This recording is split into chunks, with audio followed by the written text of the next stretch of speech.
নির্বাচনের দিন ঘোষিত না হতে অশান্তির খবর। বিজেপি করায় এক ব্যক্তিকে মারধরের অভিযোগ তৃণমূলের বিরুদ্ধে।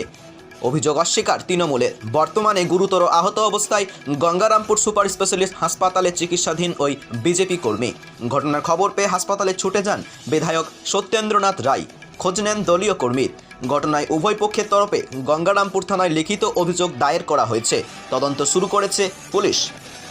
জানা গেছে, আহত ব্যক্তির নাম জয়দীপ দাস, বাড়ি দক্ষিণ দিনাজপুর জেলার গঙ্গারামপুর ব্লকের ৩-২ বেলবাড়ি গ্রাম পঞ্চায়েতের পাটন দাসপাড়া এলাকায়, পেশায় গাড়ি চালক। স্থানীয় সূত্রে খবর, গত পঞ্চায়েত নির্বাচনে পাটন ১৮৫ নম্বর বুথে বিজেপির হয়ে প্রতিদ্বন্দ্বিতা করেছিলেন আক্রান্ত জয়দীপ দাসের ভাইয়ের বউ মিতালি দাস।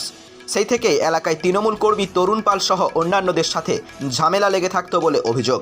এদিন অক্ষত ভাষায় গালিগালাজ করার অভিযোগ ওঠে তরুণ পাল সহ তার পরিবারের বিরুদ্ধে। এই নিয়ে বিজেপি কর্মী জয়দীপ দাস প্রতিবাদ করতে গেলে তাকে বেধড়ক মারধর করার অভিযোগ। ঘটনায় মাথায় চোট পেয়ে গুরুতর আহত অবস্থায় গঙ্গারামপুর সুপার স্পেশালিস্ট হাসপাতালে চিকিৎসাধীন ব্যক্তি। খবর পেয়ে হাসপাতালে ছুটে যান গঙ্গারামপুরের বিধায়ক সত্যেন্দ্রনাথ রায়। তিনি দলীয় কর্মীর খোঁজ নেন। এদিকে তৃণমূলের বিরুদ্ধে ওঠা অভিযোগ অস্বীকার করেছে ব্লক সভাপতি শঙ্কর সরকার।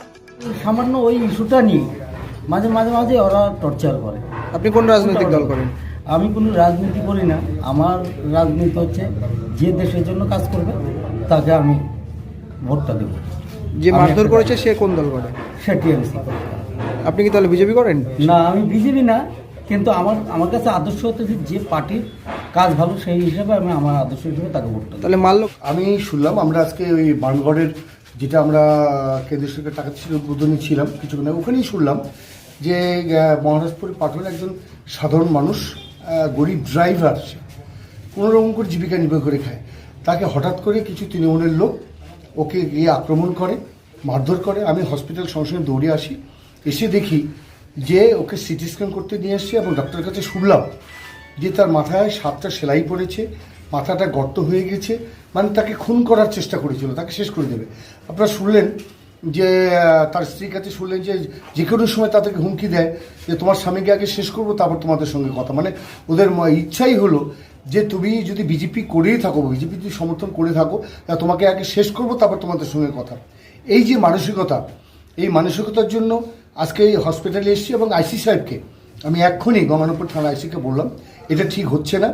নির্বাচনের প্রাক মুহূর্তে যে জিনিসটা শুরু করেছে তৃণমূল, এই সন্ত্রাস, এই আতঙ্ক, এটা বিজেপি কোনো মতেই বরদাস্ত। আমি এখানকার গঙ্গারামপুর লোকাল এমএলএ, আমি শান্তি চাই।